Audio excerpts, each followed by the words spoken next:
Doa iftitah. Di akhirnya ada doanya Rasulullah SAW meminta apa? Allahumma ghsilni bil ma'i wassalji wal barad. Rasulullah SAW meminta itu untuk dicuci dengan air, dengan salji. Apa salji? Salju. Wal barad. Apa barad? Yang biasa di pagi hari, yang nempel-nempel di tumbuhan, embun.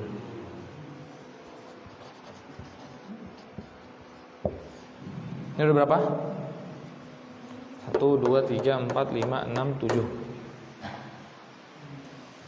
Nah, air sungai atau air danau.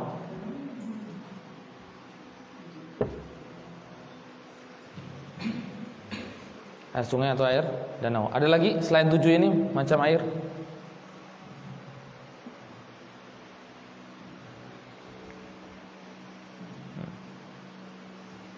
Enggak ada ya. 7 ini menjadi sebuah dasar air yang diperbolehkan. Yang diperbolehkan.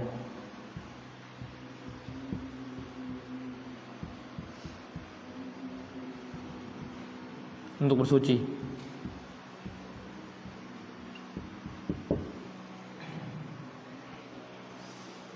Maka ketika kita menemukan ada air hujan, maka berarti kita bisa pakai berwudu, bisa pakai buat mandi janabah, bisa dipakai untuk menghilangkan najis. Sekadar najis kita hilangkan dengan air hujan, itu bisa. Begitu juga nanti dengan air mata air, bisa juga kita pakai untuk bersuci. Ketujuh macam air ini semuanya bisa dipakai untuk bersuci. Dan dasarnya, asalnya mereka semua ini adalah air yang suci dan mensucikan, selama tidak dirubah. Selama tidak dirubah. Dan kemudian sering kita temu sebuah air sungai itu rasanya berbeda, ya kan? Kadang Anda pernah dengar di Medan itu ada air yang rasanya sedikit benar-benar manis atau pahit, lupa. Mungkin berbeda dengan asalnya air yang tidak berasa, yang tidak ada rasanya. Maka apa hukumnya air tersebut? Hukumnya air tersebut adalah tetap suci. Kenapa? Karena dia baqin ala khilqatihi, dia tetap di atas penciptaannya. Emang Allah Subhanahu wa taala ciptakan dia manis. Emang Allah Subhanahu wa taala ciptakan air di lewat sungai itu ya pahit. Ya udah bisa dipakai. Kecuali ada campur tangan manusia ataupun ada benda lain yang membuat dia pahit. Ya. Sama air laut. Asalnya air kan semuanya harusnya enggak berasa. Tapi air laut asin. Tapi emang karena Allah Subhanahu wa taala menciptakan air laut asin, ya udah bisa kita pakai tetap. Maka dahulu para sahabat yang jadi pertama bertanya kepada Rasulullah SAW, "Anatawadda'u min ma'il bahri?" Apakah kita berwudu dengan air laut ya Rasulullah SAW? Karena para sahabat mengetahui bahwa air laut ini kan berubah rasanya, nggak seperti air biasa yang nggak berasa. Maka mereka bertanya kepada Rasulullah SAW, apakah boleh juga berwudu dengan air laut? Maka jawaban Rasulullah SAW, huwa tahuru ma'uhu al-hillu maitatuhu. Dia tahur, suci dan mensucikan, dan juga bangkainya halal. Walaupun dia berubah rasanya. Nah, begitu juga dengan yang lainnya nanti. Kalau ketika misalkan air sumur ada beda warnanya, misalkan agak kuning. Misalkan agak kuning. Ya kalau Allah Subhanahu wa taala ciptakan emang dari sumur kita ambil kuning, ya bisa kita pakai. Kecuali dicampurkan zat yang lain atau tertumpah zat lain kepada sumur tersebut misalkan. Tertumpah zat lain yang akhirnya merubah sumur tersebut dari rasanya ataupun dari warnanya atau dari baunya.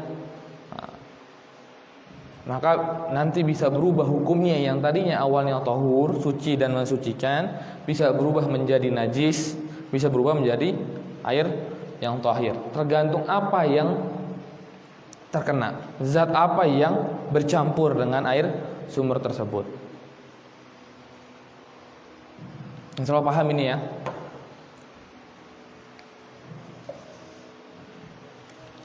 Nah, kemudian kita masuk ke hadis kedua.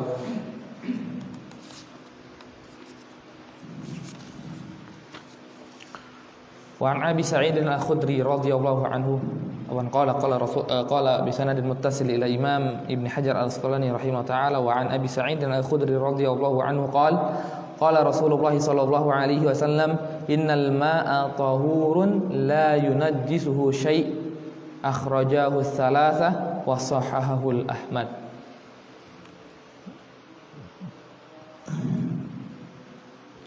Sekarang kita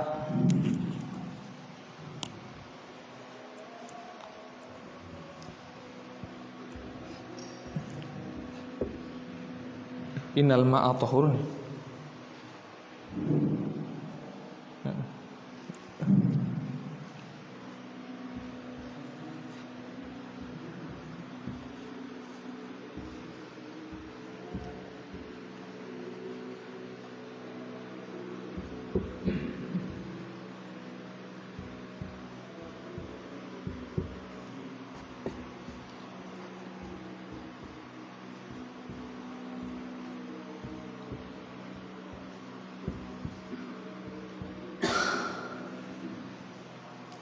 Ini hadisnya, ya kan ya? Betul nggak Pak? Takutnya saya salah tulis nih, betul ya?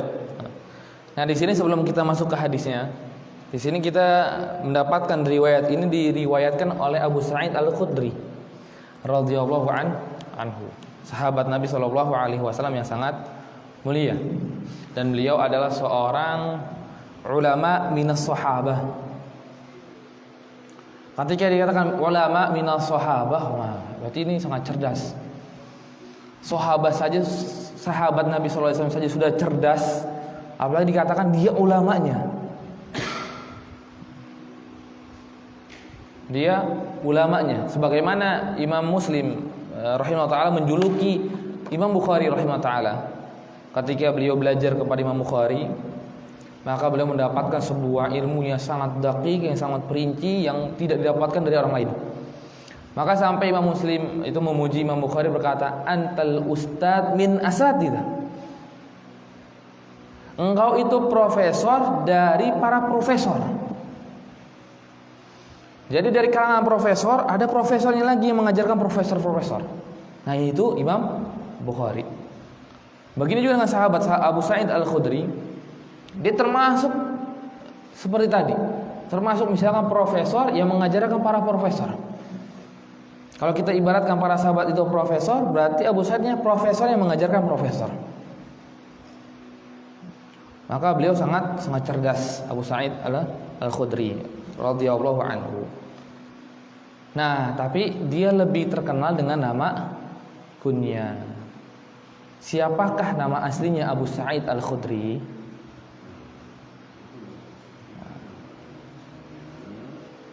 Nah, kita lebih kenal Cristiano Ronaldo ya.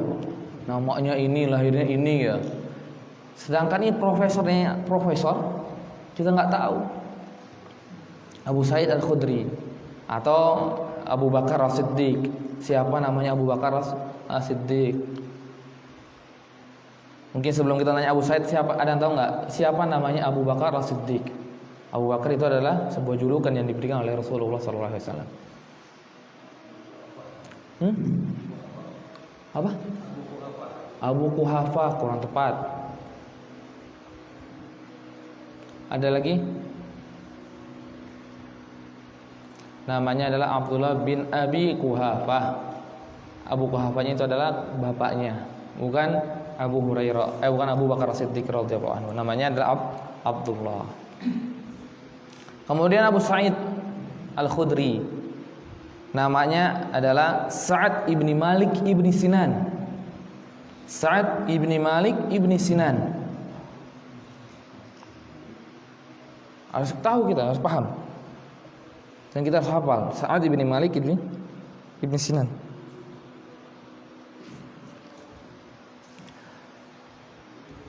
Dan Al-Khudri itu sebuah nisbat kepada sebuah daerah, Khudrah.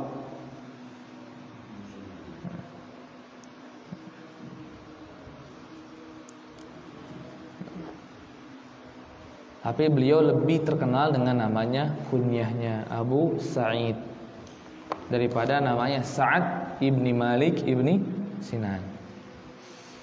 Nah, beliau juga lahir, yang lahirnya deh sesuai ya. Mungkin kapan meninggalnya Abu Sa'id Al-Khudri?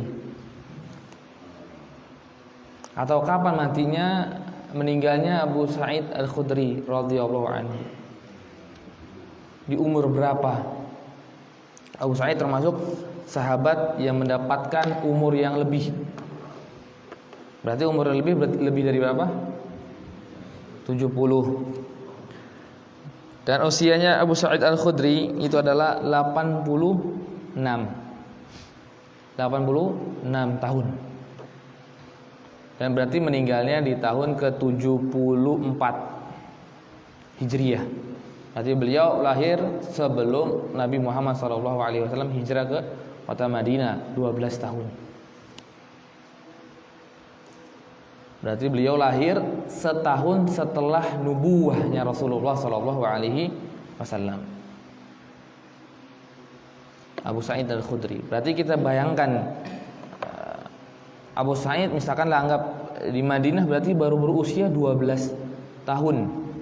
Rasulullah SAW meninggal baru 22 tahun, tapi bisa menjadi ulamanya para sahabat Nabi SAW.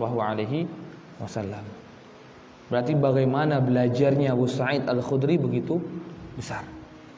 Bagaimana talaqinya kepada Rasulullah SAW, bagaimana talaqinya kepada kibarus sahabat. Abu Sa'id Al-Khudri radhiyallahu anhu. Dan Abu Sa'id termasuk sahabat yang banyak meriwayatkan hadis. Banyak meriwayatkan hadis dan ada 84 hadis yang diriwayatkan dari Sahihain. Ini Abu Sa'id Al-Khudri radhiyallahu anhu. Dan dia boleh berfatwa, bisa berfatwa di zamannya Rasulullah SAW atau setelah zamannya, yaitu zaman Abu Bakar Siddiq radhiyallahu anhu. Itu cerdasnya beliau radhiyallahu anhu. Bukan manusia biasa. Begitu dengan juga para sahabat yang lainnya. Maka kenapa sih kita harus mengagungkan para sahabat? Karena mereka otaknya itu di luar nalar kita. Begitu hebat, begitu cerdas. Begitu hebat dan begitu cerdas. Bagaimana Umar bin Khattab radhiyallahu anhu, kehebatannya, dan juga sahabat-sahabat Nabi sallallahu alaihi wasallam. Kemudian beliau meriwayatkan hadis Nabi sallallahu alaihi wasallam yang berbunyi innal ma tahurun la yunajjisuhu syai'un akhraja as-salasah. Kemarin kita sudah jelaskan ketika disebutkan oleh Ibnu Hajar as-salasa, apa maksudnya? Diriwayatkan dari 3 orang. Siapa? Ada ingat?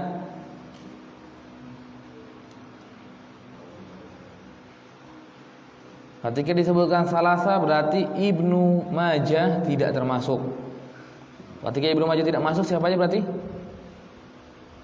Abu Daud, Tirmizi, Nasa'i rahimahumullahu jami'an.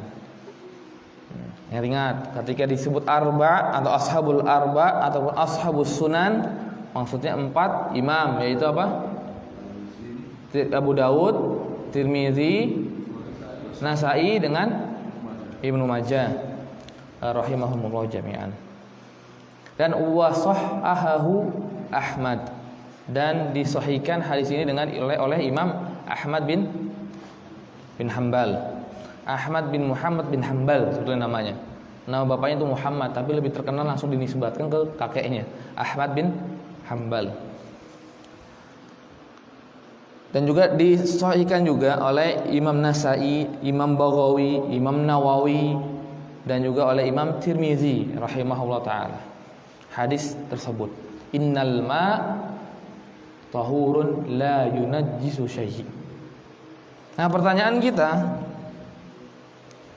apakah hadis ini tiba-tiba berbunyi demikian atau ada sebabnya? Karena kalau kita tahu kan dalam bahasa Arab ketika ada alif lam ini menunjukkan sebuah ma'rifah. Ya enggak?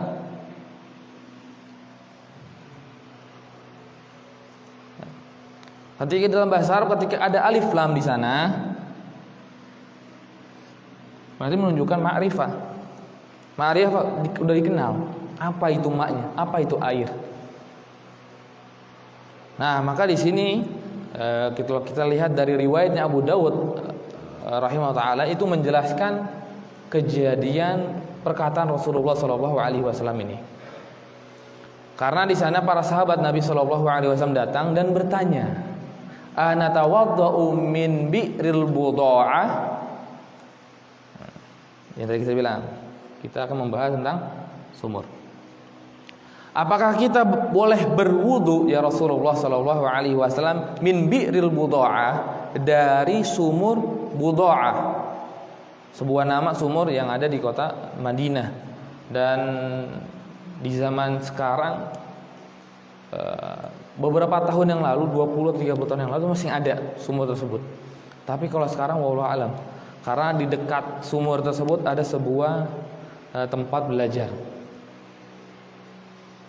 Masih ada atau tidak? Nah, ketika Imam Abu Dawud rahimahullah taala mendapatkan hadis ini, menemukan hadis ini tentang bi'rul buda'ah, maka beliau mencari bi'rul buda'ah di Madinah. Maka dicari oleh Abu Daud dan Abu Daud menjulurkan sorbannya. Maka didapatkanlah kata Abu Daud sekitar sini aja 6 atau 7 hasta dalamnya. 6 atau 7 hasta. Satu hasta semana Pak? 30 cm. Hah? Satu jengkal. Segini Pak. Ada yang lain? Satu hasta dari ujung jari kita yang paling panjang sampai apa ini? Siku ya? Siku Pak ya? Ya. Dari ujung sini sampai ujung ini berarti sekitar setengah meter. Berarti menunjukkan dalamnya ini ya kurang lebih 3,5 meter. Tapi sudah melimpah air, sudah keluar airnya dan bisa dipakai oleh para sahabat Nabi Shallallahu Alaihi Wasallam. Nah, ketika Rasulullah SAW ditanya atawadda'u min bi'ril buda'ah, apakah kita berwudu dari sumurnya buda'ah? Kenapa sih para sahabat bisa bertanya? Ada apa gerangan? Ada apa gerangan kok para sahabat bertanya? Karena di bi'ril buda'ah ada saluran air. Dekat bi'ril buda'ah ada saluran air. Ya. Nah, kan di hadisnya kan di sini wahiya bi'run tutrahu fihal hiyad wa lahmul kilab wan natan. Yang dimana bi'r tersebut dilempari darah-darah haid, daging anjing dan juga kotoran. Nah, di sini kita jangan pahamin bahwa para sahabat itu ngebuang kotoran tersebut ke dalam bi'r buda'ah. Lubang biar yang kita dilempar ini, misalkan darah haid, dilempar lagi daging anjing, enggak. Tidak dipahami demikian. Kalau kita mengetahui sampai saya Utsaimin rahimahullah taala, kalau kita mengetahui bentuk struktur infrastrukturnya di kota Madinah, bahwa di sana ada saluran air yang menyambungkan dari rumah-rumah para sahabat melewati bir buda'ah. Dan kita ketahui di Saudi tersebut ketika hujan tidak bisa nampung air. Maka ketika dia hujan, maka terangkatlah kotoran-kotoran tersebut yang hampir tumpah. Ya namanya tanah kan mungkin bisa jadi menyerap ke dalam. Maka hampir tumpah ke sana, ataupun menyerap tanah tersebut bisa jadi menyerap ke dalam, masuk ke dalam sumur bid'ah.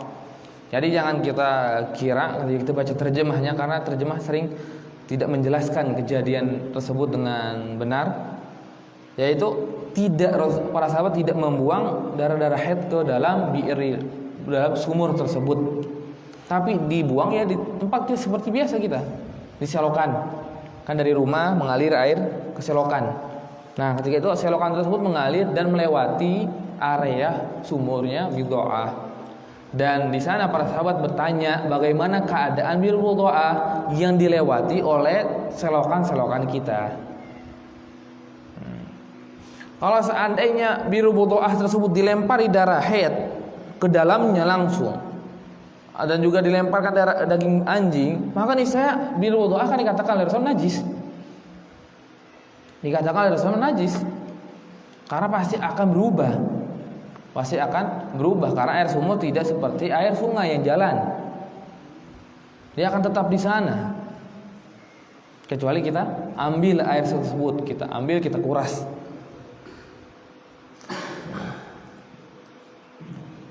Jadi di sini sumur tersebut dilewati oleh kotoran-kotoran. Maka para sahabat bertanya, bagaimana? Boleh nggak kita berwudu dengan sumur tersebut? Maka Rasulullah SAW menjawab, innal ma tahurun la yunajjisuhu syai'.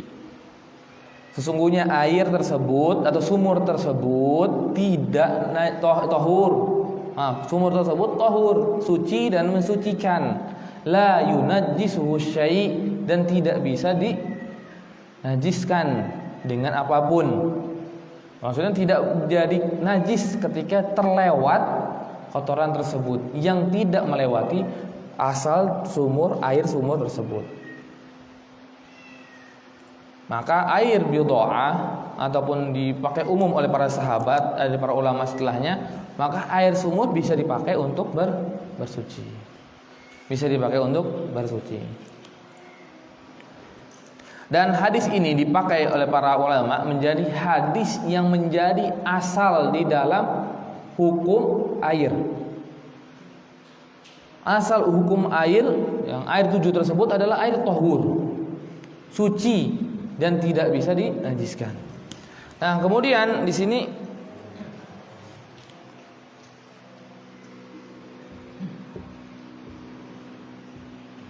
ada tulisan syai'un. Innal ma'a tahurun la yunajjisu syai'. Kalau kita belajar ushul fikih, di sini ada lam, ada nafiyah ataupun nahiyah ataupun syart. Ini yufidul umum.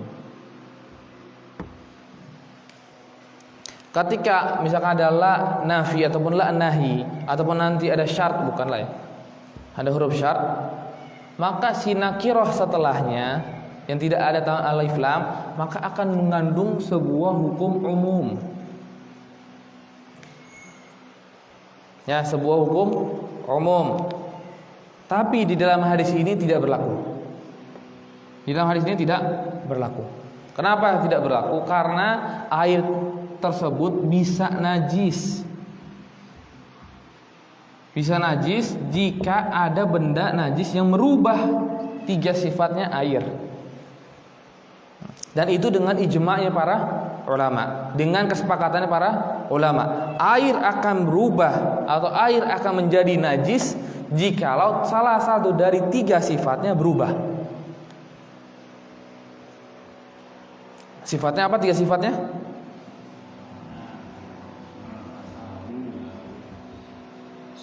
Sifat rasa, bau, warna.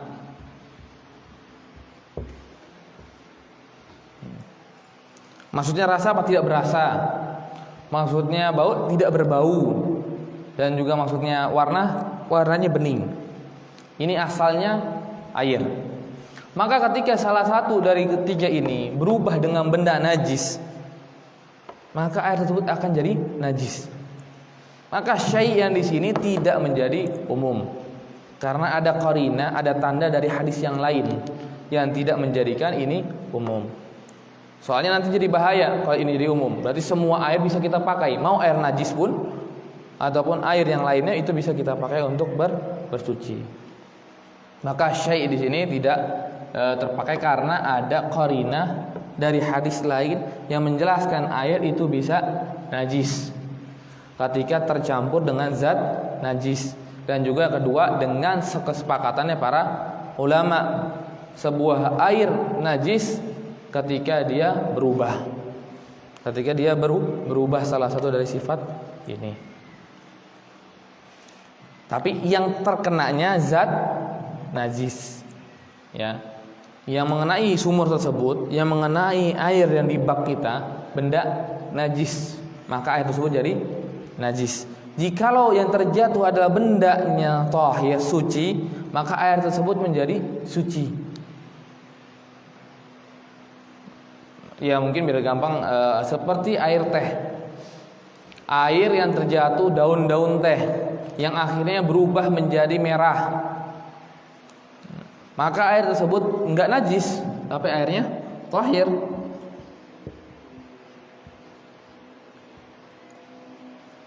Air thahir ini adalah air yang suci, tapi tidak bisa dipakai untuk bersuci. Sebagaimana kemarin kita sudah bagi air ada 3. Ada air apa? Suci dan mensucikan, suci dan tidak mensucikan. Terus yang ketiga air najis. Kalau bahasa Arabnya air suci dan mensucikan itu namanya tahur. Tahur. Suci dan tidak mensucikan itu namanya tahir. Nah nanti insya Allah setelah ini kita akan gunakan kalimat tahur dan tahir biar mempermudah. Tidak lagi suci dan mensucikan atau suci dan tidak mensucikan. Jadi ingat, tahur air yang suci dan mensucikan, air tahir suci dan tidak mensucikan.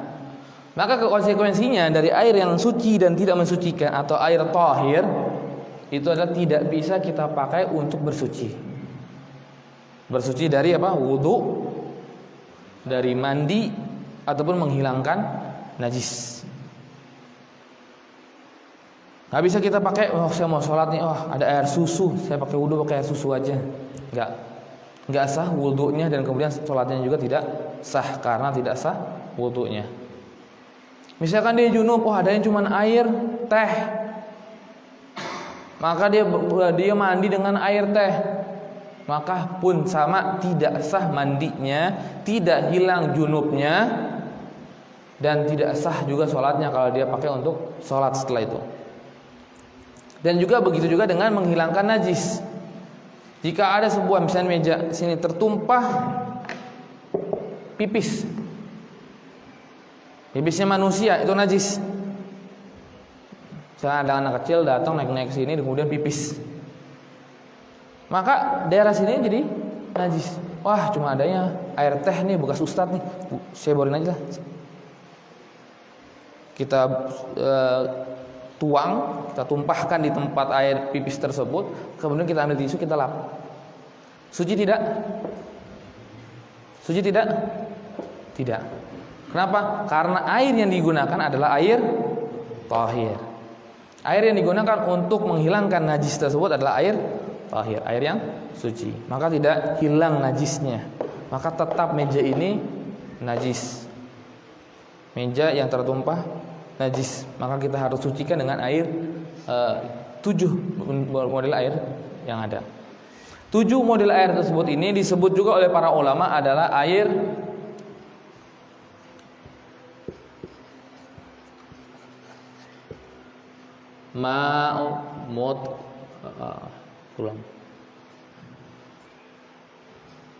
mutlak, air mutlak. 7 ini. Maka air mutlak atau ma'ul mutlak, maka itu bisa dipakai untuk bersuci.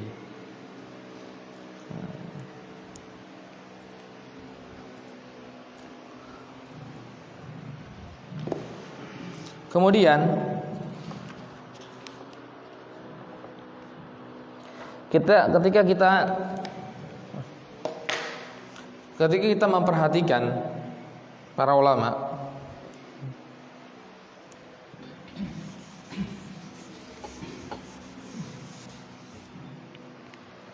di dalam permasalahan air mereka berselisih pendapat.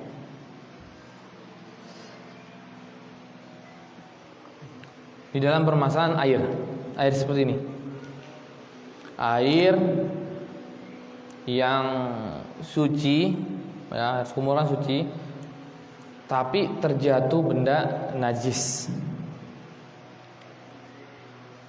Nah, di sana para ulama ada berselisih pendapat. Setelah mereka bersepakat bahwa air yang berubah salah satu dari 3 sifatnya dengan benda najis, maka dia najis. Nah, mereka berselisih tentang kadar pertama. Di antara mereka membagi air tersebut menjadi air qalil dan air katsir.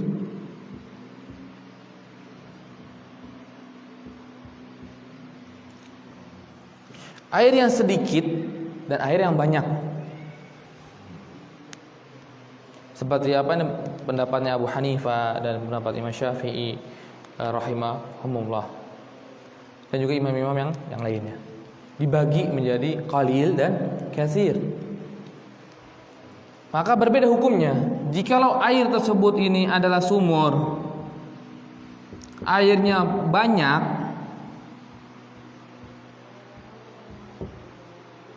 kemudian berubah, maka dia hukumnya najis. Kemudian jika sumur air tersebut banyak dan tidak merubah,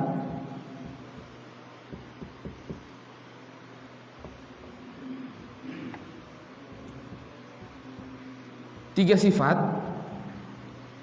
maka air tersebut tidak najis.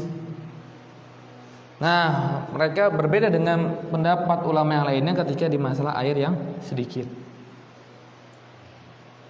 Nah, di mazhab Syafi'i dan juga Abu Hanifah ini menyebutkan jika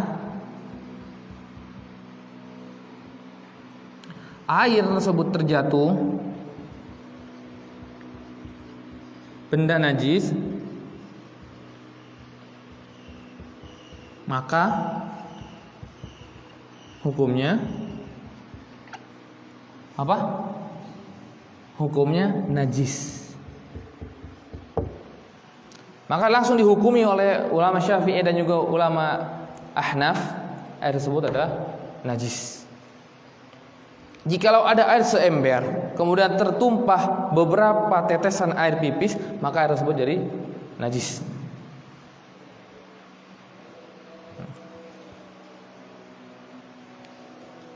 Nah, mereka sepakat di sini. Tapi mereka berbeda permasalahan menyifati air banyaknya.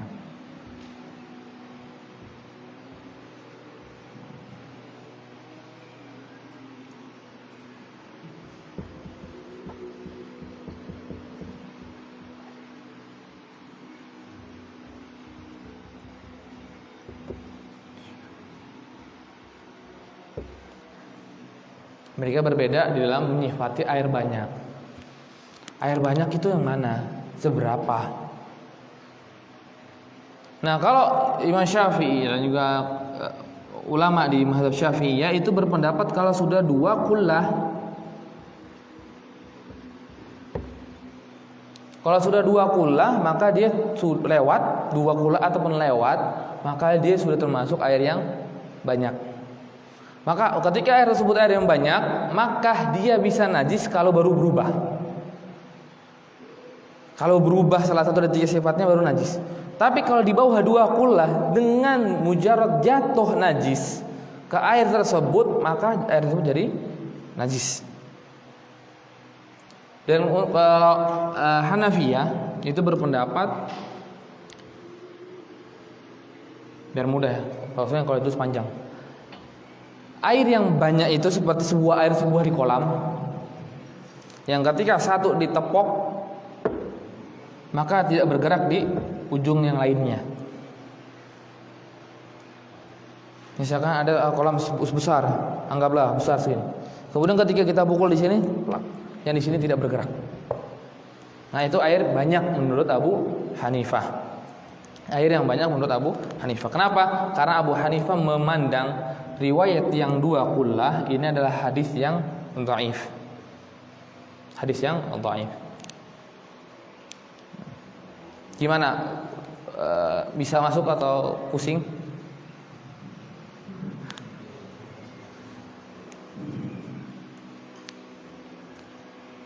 Atau ulang dulu coba ya. Nah, di mazhab Syafi'i dan Hanafiyah itu membagi air, permasalahan air ini najis, yang tertumpah najis itu menjadi dua. Air sedikit atau air banyak. Dan mereka akan berkata, untuk air sedikit maka tertumpah air dengan benda najis saja langsung berubah menjadi air najis. Nah, ketika banyak, baru mereka berkata ketika berubah salah satu dari tiga sifatnya. Kalau berubah dari salah satu dari tiga sifatnya. Dan kemudian baru mereka setelah itu berbeda antara menyikapi air banyak. Apa sih? Nah, tadi baru kita bilang Abu Hanifah menyifati air ketika dipukul satu sisi, maka satu sisinya tidak bergerak. Kalau menurut Imam Syafi'i itu dua qullah sudah disebut air banyak. Kalau dua qullah itu sekitar 193-an liter. Liter sekarang. Yang para ulama itu sering berkata khamsatul literin, khamsatu mi'atin literin, 500 liter. Tapi maksudnya liternya Baghdad. Maksudnya ada liternya Iraqi. Bukan liter di zaman kita sekarang. Karena berbeda antara liternya mereka dengan liternya di zaman kita sekarang. Nah, di zaman kita dikonversi oleh para ulama itu menjadi 193-an liter. Boleh lebih sedikit, boleh kurang sedikit.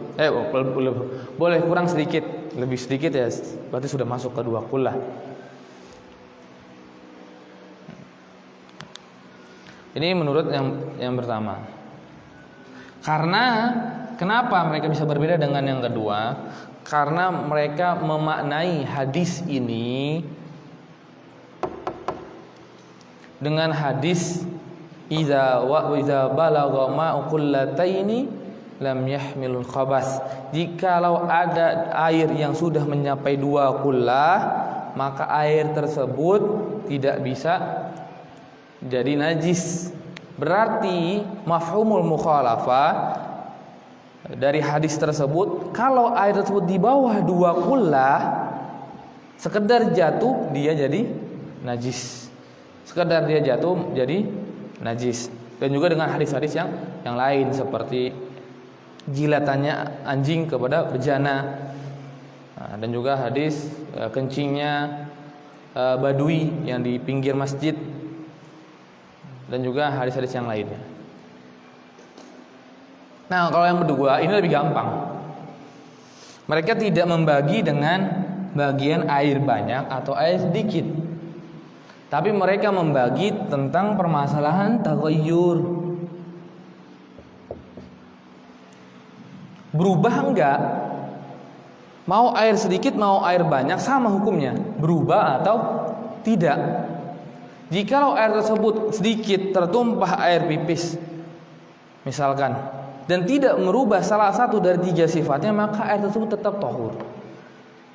Tetap tahur. Tapi kalau seandainya jatuh sedikit dan kemudian merubah air tersebut, maka baru menjadi air najis.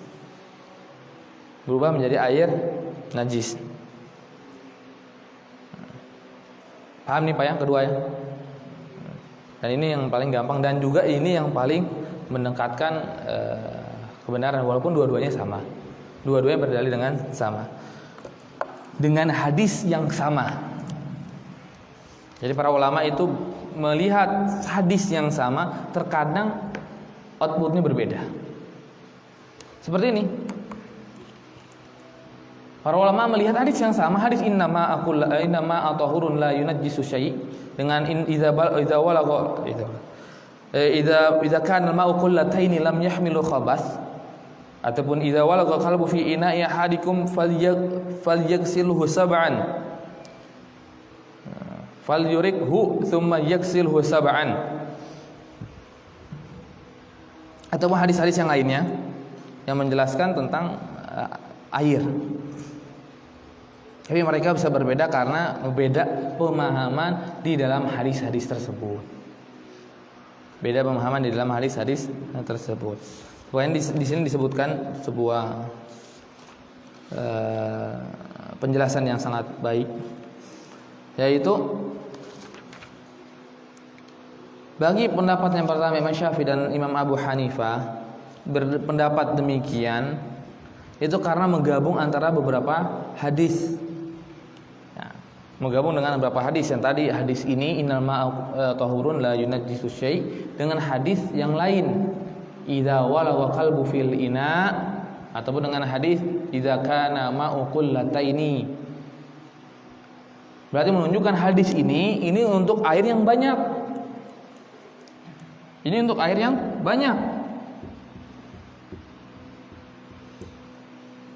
Nah, ketika untuk air yang sedikit seperti tadi jilatan anjing misalkan, ataupun bangun dari tidur kemudian langsung menaruh tangan terlebih dahulu sebelum mencuci kedua tangannya,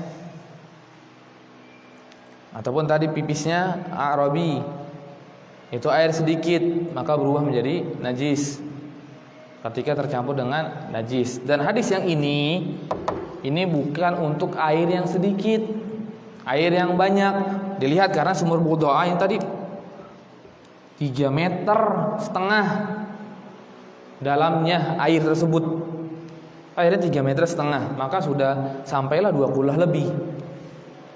Maka Rasulullah SAW menjelaskan bahwa air tersebut tidak bisa najis kecuali terjatuh najis dan merubah air tersebut, menunjukkan air yang banyak. Maka air yang dikit berbeda hukumnya. Berbeda hukumnya yaitu ketika tertumpah maka langsung berubah menjadi najis. Nah, kemudian menurut pendapat yang kedua,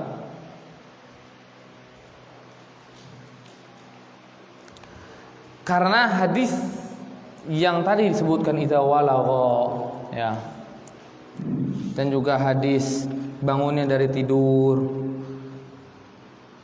itu bukan sedang menjelaskan hukum najisnya air. Bukan menjelaskan hukum najisnya air, tapi memerintahkan untuk menjauhkan hal-hal tersebut.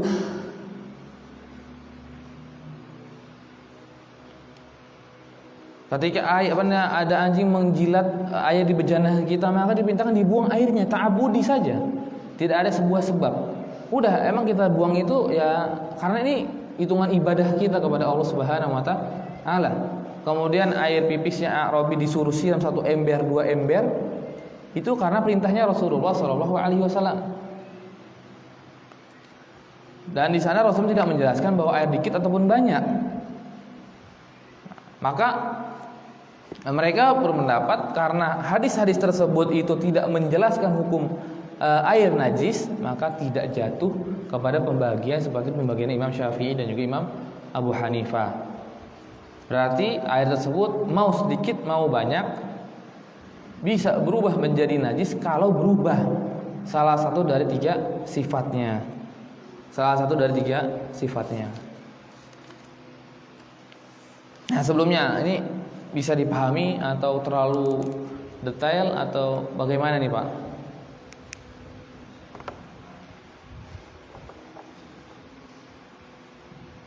Angguk-angguk nah. Angguk-angguk paham atau angguk-angguk nggak paham nih?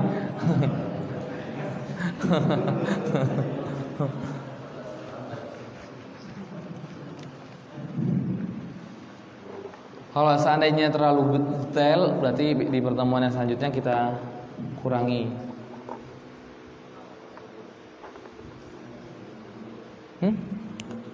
Cukup? Sudah jelas? Oh, berarti kalau sudah jelas saya tanya.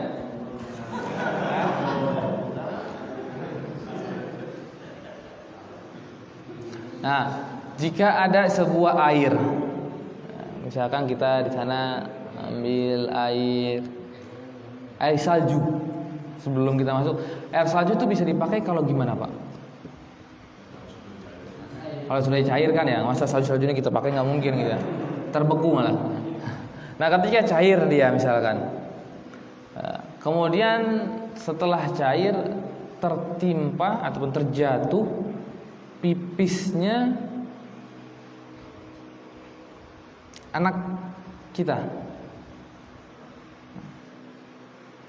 Ketika air tersebut kita tampung misalkan di satu bak yang banyaknya air tersebut 170 liter lah. Terus kemudian tertimpa air pipis anak kita.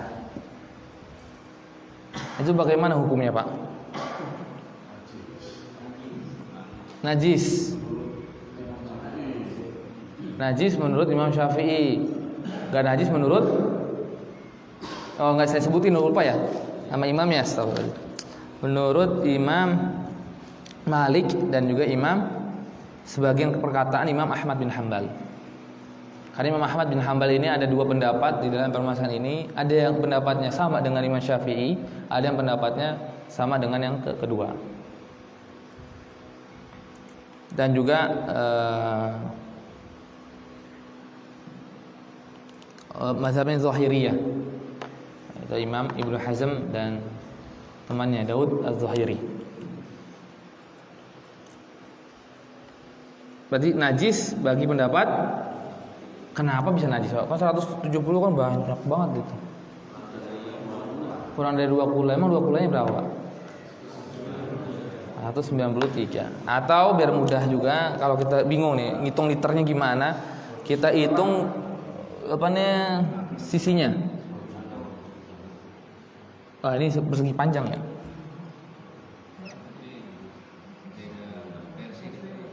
Nah, anggap deh, ini anggap persegi 4 yang sama sisi, walaupun kayaknya kalau diukur itu berbeda sisinya. Nah, ini para ulama juga menyebutkan 20 juga bisa dihitung ketika dengan bentuk seperti ini. Kalau ini 1 meter, 1 meter, 1 meter, 1 meter. Panjang lebarnya 1 meter. Dan ketinggiannya juga ke dalamnya 1 meter. 1 meter, 1 meter, 1 meter Bang. 1 meter kubik. Nah itu sudah disebut 2 kullah. Ketika ada sebuah ayat yang sampai seperti itu juga disebut 2 kullah.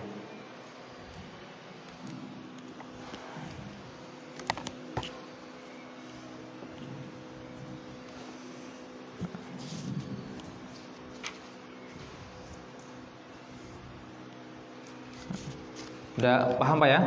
Alhamdulillah ya. Insyaallah. Sekarang sudah jam 6:04. Kita lanjut atau pertanyaan? Pertanyaan dulu kayaknya ya. Ini dulu Pak. Oh deh. Ini oh iya. Ayo tanggung sini dulu. Yang dekat dulu. Ya.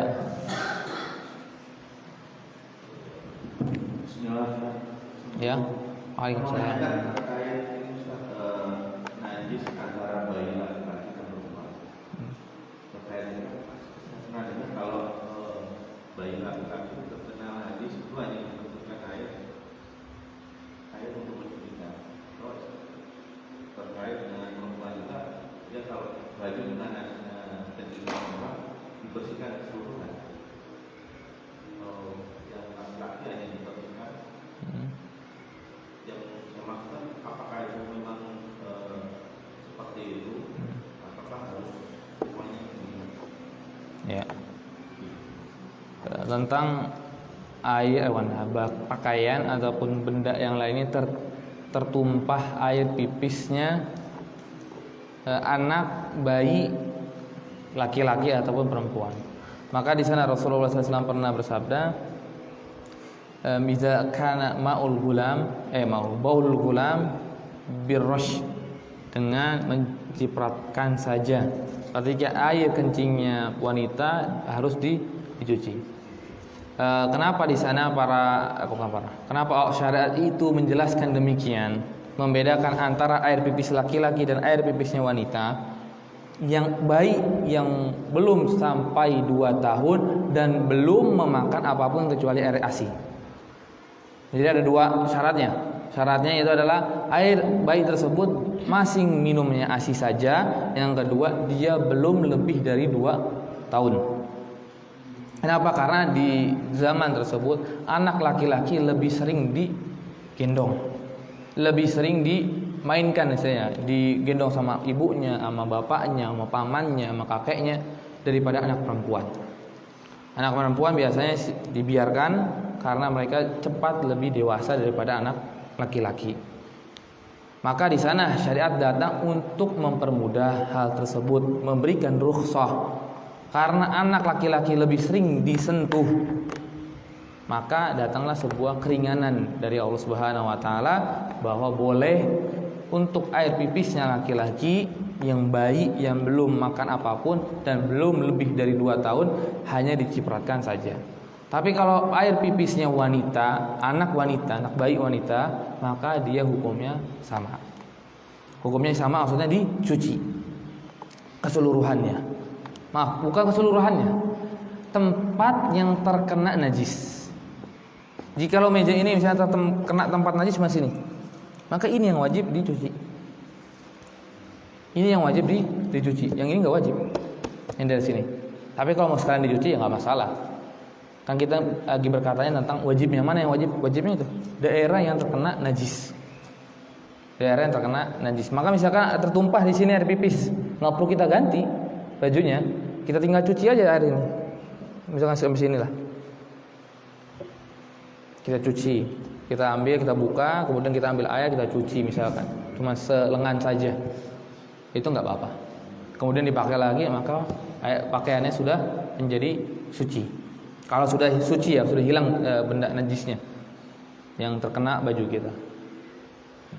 Ya begitu. Kemudian Waalaikumsalam warahmatullahi wabarakatuh. Bersuci dengan tisu basah hubungannya masih dengan bayi juga. Kadang ketika bayi kalau kan punya ada satu yang pokok, jadi hanya dilakukan tisu basah, kemudian suci sudah bersih dan sudah belum. Ya, syukran. Ini pertanyaan ini nanti sebetulnya ada di bab istinja atau istijmar, yang nanti akan dibahas di bab yang lainnya. Mungkin sedikit kita jelaskan. Untuk tisu basah itu dihukumi oleh para ulama juga sama seperti batu. Ini sebagaimana kita diperbolehkan beristijmar. Nah, istijmar itu mensucikan dari tempat keluarnya najis dengan batu. Dan di sana para ulama sebagai para ulama mengumumkan yang penting benda tersebut bisa menghilangkan najis dan juga ada pori-porinya. Ada pori-porinya. Maka ketika ada sebuah benda yang ada pori-porinya, yang kasar, ada pori-porinya, bisa menyerap, itu bisa dipakai untuk beristinjmar. Nah, tapi ketika dia itu nggak ada pori-porinya, licin seperti kertas kayak gini nih,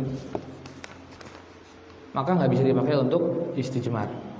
Nah, tisu basah kita kan yang ada kan alhamdulillah bisa menyerap dan juga bisa sedikit kasar ya, berpori-pori.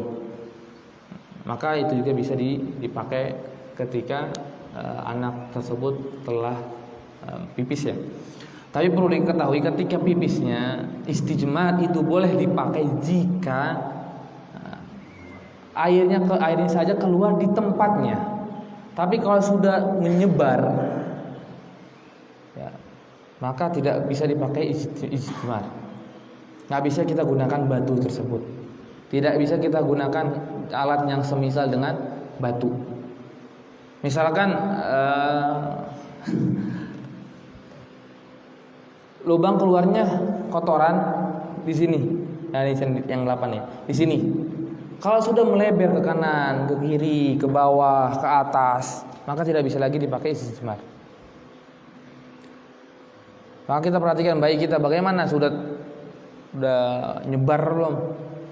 Kalau sudah nyebar maka air.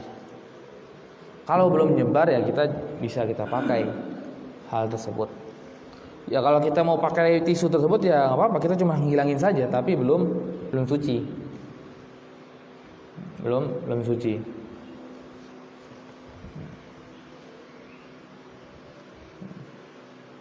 Ya, ada lagi yang mau ditanya? Ya.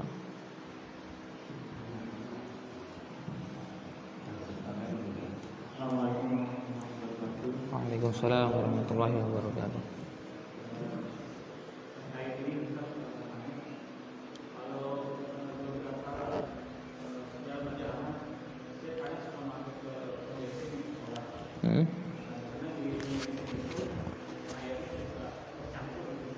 Kecampur dengan bensin gitu.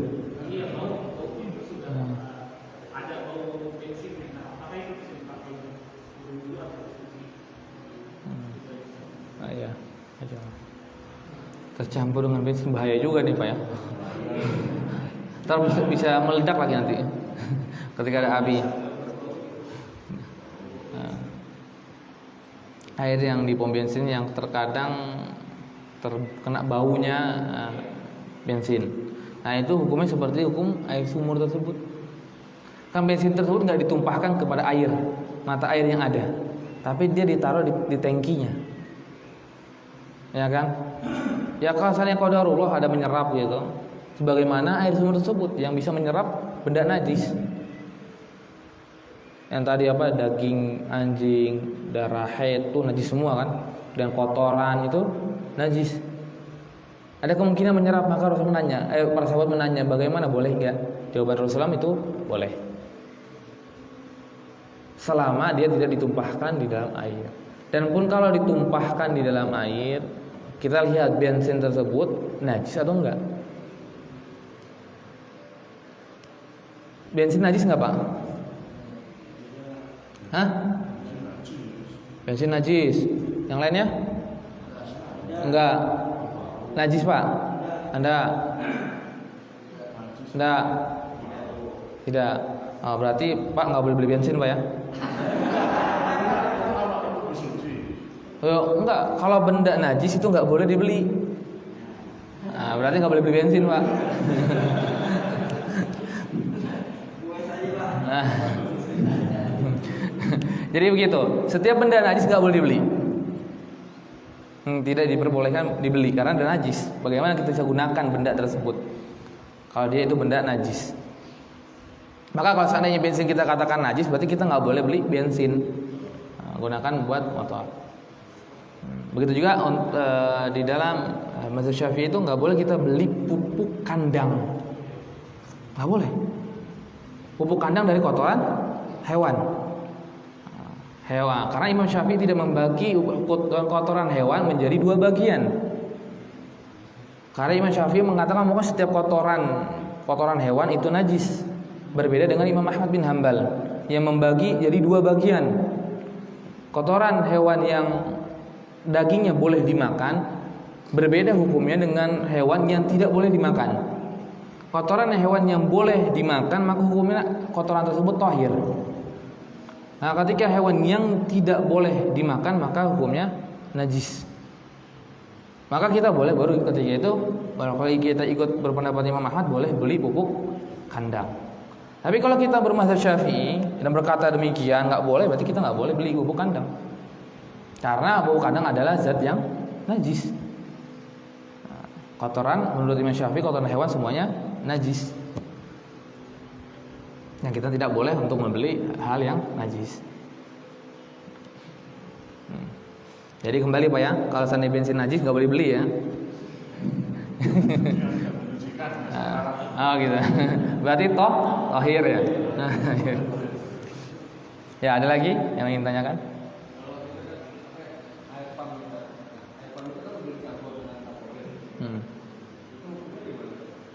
Nah, untuk air najis kita belum sampai ya. Air najis bisa nggak disucikan? Maka jawabannya bisa. Air najis bisa disucikan. Sebagian para ulama ada yang membatasi hanya dengan air juga. Ada sebagian para ulama yang lainnya tidak membatasi dengan air. Berarti dengan apapun itu bisa hilang, maka hilang hukum najisnya. Karena al-hukum daru ma'a illatihi wujudan wa adaman. Hukum tersebut tergantung ilahnya ada ataupun enggak. Ilahnya enggak ada najisnya berarti kembali lagi hukumnya suci. Oh masih ada berarti dia tetap najis. Nah kalau di kita alhamdulillah kan disucikan ya dengan zat-zat yang ada, maka air tersebut juga suci kalau air sungai yang diambil najis. Tapi kalau air sungai yang diambil itu air sungai yang tohur, nggak perlu kita permasalahkan. Ya, ayo bang. Misalnya kan ada sungai di Cilengsi kita sungai najis nih, misalkan airnya najis, sudah tertumpah benda najis yang begitu banyak dan akhirnya merubah air tersebut menjadi najis, misalkan. Kemudian disedot oleh PAM, kemudian setelah disedot maka disucikan oleh PAM, keluarlah ke rumah-rumah kita, itu boleh kita gunakan. Kemudian kalau seandainya dia memang airnya sudah air suci dan mensucikan, asalnya nggak perlu pakai kaporit pun udah boleh kita pakai, maka tidak masalah kalau seandainya emang airnya sudah suci dan mensucikan ataupun tahur. Tapi harus diperhatikan berapa tetes ataupun berapa banyak kaporit yang dikeluarkan. Itu harus dengan ketentuannya supaya tidak membahayakan manusia. Karena kebanyakan kaporitnya juga akan berbahaya.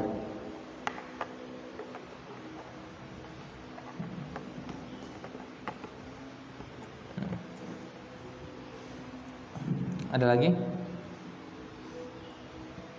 yang ingin ditanyakan?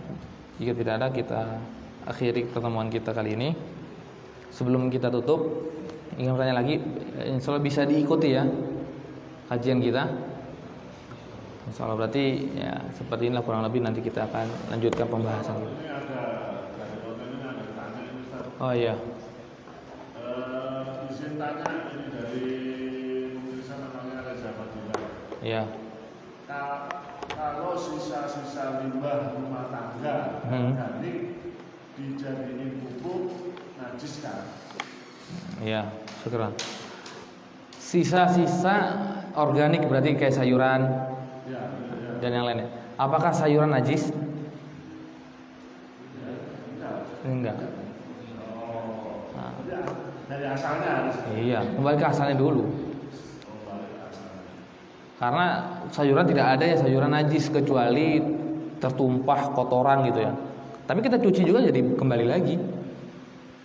Misalkan ada daun ya, daun kangkung lah, tertimpa pipis misalkan. Nggak tahu tuh ada pipis di pohon kangkung. Kemudian kita ambil, kita cuci, maka kita cuci sayuran supaya memastikan hilangnya najis. Kalau seandainya ada yang mengotori itu dengan najis, maka kita sudah cuci, sudah kembali lagi asalnya ya suci. Apalagi sisa sayuran berarti kan sudah dicuci, sudah dimasak, maka benda tersebut juga suci dan boleh dijual belikan. Nah ini berkaitan ya antara fikih ibadah dengan fikih jual beli ya, insyaallah. Menunjukkan kita harus mempelajari semuanya dari awal sampai akhir, jangan diputus-putus. Saya mau belajar wudu aja gitu, nggak mau belajar sholat, nggak bisa. Saya mau belajar wudu sholat aja, saya nggak mau belajar tentang jual beli, nggak bisa. Atau saya mau belajar jual beli aja, atau saya mau belajar tentang fikih saum aja, nggak bisa. Karena apa? Karena di sana akan ada terkaitan dengan fikih yang lainnya. Bagaimana kita bisa memahami sebuah fikih atau sebuah pembahasan yang dia dasarnya mengambil dari fikih sebelumnya? Nah, kita jual beli mengambil dari fikih ibadah, yaitu tentang tadi zat ini najis ataupun tidak. Begitu juga dengan saum nanti, itu berkaitan dengan sholat. Orang boleh nggak berbuka, bermusafir, itu berkaitan dengan sholatnya. Baik, tak lihat dulu nanti sholat, hukum sholatnya bagaimana, boleh nggak dikosor? Karena berkaitan sekali antara satu fikih dengan fikih yang lainnya. Dan kita diperintahkan untuk mempelajari secara keseluruhan semuanya. Dari fikih ibadah, fikih apa lagi? Apa? Ibadah. Kemarin kita perasaan menyebutkan ya, ada 4 fikih. Ibadah, muamalah, keluarga, hukum. Fikih itu ada 4, kebagi 4. Fikih ibadah, muamalah, keluarga, hukum. Dan 4-empatnya kita harus pelajari. Seminimal-minimalnya 3 kita pelajari. Karena kita lakukan 3-tiganya. Yaitu ibadah kita lakukan, dan juga muamalah kita lakukan, dan juga kita melakukan lagi yang ketiga apa? Keluarga. Kita memiliki istri, anak. Nah, bagaimana hukumnya? Iya, sepanjang. Berarti mungkin nggak cukup nih waktunya kita. Ya, mudah-mudahan nanti ada waktu lagi yang bisa diperbanyak supaya kita bisa mempercepat ya pembahasan kita. Karena ini syarah salah satu saya pakai ini Subulus Salam. Ini ada 3 jilid atau 4 jilid. Saya lupa. Dan 1 jilidnya kita baru sampai sini. Kita baru sampai sini. Jadi kita butuh ya sabar, pelan-pelan, sedikit demi sedikit, dan insya Allah kita akan paham semuanya. Dan tetap sabar, harus sabar, karena belajar itu nggak mudah. Belajar itu nggak mudah. Dan juga saya sarankan untuk mempunyai buku tulis, bukan sekedar hadisnya saja, buku hadisnya, buku tulisnya ada, dan kita akan catat di sana. Jadi misalkan kayak buku sini bisa buku ini, tapi kita coret-coret nanti. Misalkan saya coret supaya memperingat.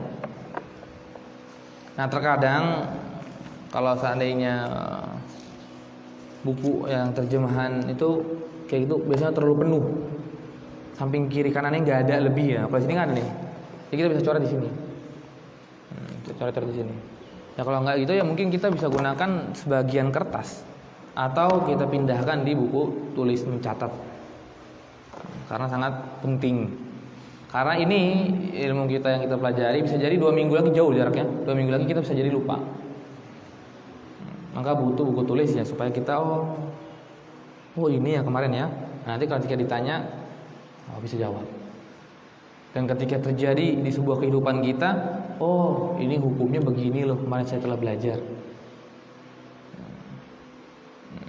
Kita ulang-ulang terus supaya kita bisa paham dengan baik dan juga bisa mempraktekkan. Intinya dari kita belajar itu adalah mempraktekkan, bukan sekedar ilmu yang kita koleksi saja, tapi kita praktekkan. Nah mungkin setelah ini bisa nanti jalan ya, ke hutan kah atau ke sawah. Oh ini air ini gimana nih? Ayo diambil. Oh airnya bening. Oh airnya begini. Nah bisa kita praktek supaya lebih memperkuat ilmu yang telah kita pelajari.